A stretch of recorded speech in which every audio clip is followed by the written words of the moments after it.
तो Peshawar high court में chief election commission को तलब कर लिया गया है, बल्ले का निशान भी है और इंट्रा पार्टी इलेक्शन जो पेशावर में आपने चैलेंज किया हुआ है उसका फैसला आने वाला है। बताइएगा जी, तलब भी की गई है, लग रहा है कि कोई बड़ी खबर आ सकती है इस वाले से? देखें, बिल्कुल हम होपफुल हैं कि बड़ी खबर आएगी। उस दिन देखें आपने लेवल प्लेइंग फील्ड वाला केस हुआ, उसमें सुप्रीम कोर्ट ने तलबी करके उनको बड़ा सख्त अल्फाज में कहा कि आप लेवल प्लेइंग फील्ड नहीं देंगे, आप डिस्क्रिमिनेशन कर रहे हैं, एक पार्टी के साथ बड़ी ज़्यादती कर रहे हैं। ये सब कुछ होने के बाद हम जब मिले उनको 3 बजे से लेकर 5 बजे तक हमारे आर्गूमेंट्स हुए, लेकिन कुछ नहीं किया। शाम को हमें जवाब क्या मिला? जवाब बल्ले का निशान वापस लेके कर लिया गया। इंट्रा पार्टी इलेक्शंस क्या हैं?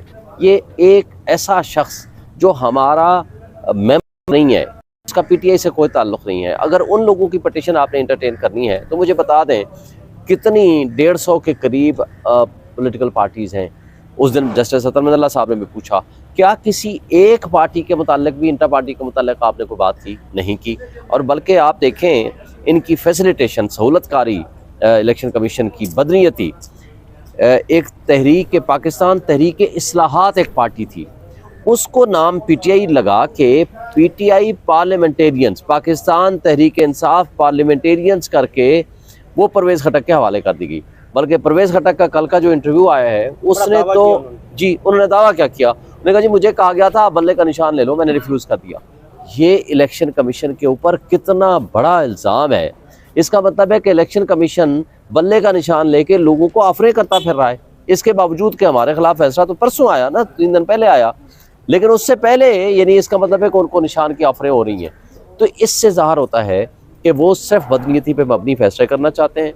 वो ऐसे लोगों को फैसिलिटेट कर रहे हैं जो सियासी बोने हैं, सियासी मैदान में मुकाबला नहीं कर सकते। तो उनके पास ये एक ही ऑप्शन है कि बल्ले का निशान न दिया जाए, और दूसरा ऑप्शन ये है कि इसके नतीजे में इनके यहाँ फूट पड़ेगी। तीसरा नुकसान उनको ये होगा कि जनाब रिजर्व सीटों में इनका शेयर ख़त्म हो जाएगा, क्योंकि 4 सीटों के ऊपर 1 सीट मिलती है। तो ये सारा फ्रॉड और ड्रामा जो कुछ कर रहे हैं, लेकिन शुक्र अल्लाह का हम ये समझते हैं कि पेशावर हाई कोर्ट में इंशाल्लाह हमारी सुनवाई होगी और बल्ले का निशान हमें मिल जाएगा और इनकी जो साजिशें हैं उसमें पानी फिर जाएगा। शुएब शाहीन साहब, इस वक्त पीटीआई के तमाम तर कारकुनान की नज़रें पेशावर हाई कोर्ट पर लगी हुई हैं। आप तमाम तर वकला पहुँच चुके हैं, क्या इस वक्त बड़ी खबर है? क्या इस वक्त समाअत के हवाले से आप बताना चाहेंगे? देखिए, मैं समझता हूँ पहली बात तो यह है कि ये इम्तियाजी सलूक है हमारे पार्टी के साथ। दूसरी बात यह है कि ये दूसरी दफ़ा हमें कहा गया, हमने तो ये इंटर पार्टी इलेक्शंस इसलिए कराए कि हमें कहा गया कि आप कराएं।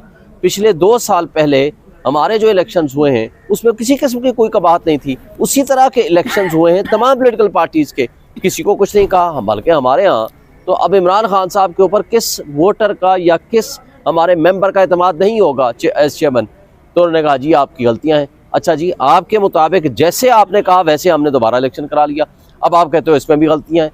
अच्छा भाई, अगर आपने दोबारा तीसरी मरतबा भी अगर इलेक्शन कराना है तो उसका एक तरीका है, आप कहते हैं जी 2 महीने बाद दोबारा इलेक्शन करा लो।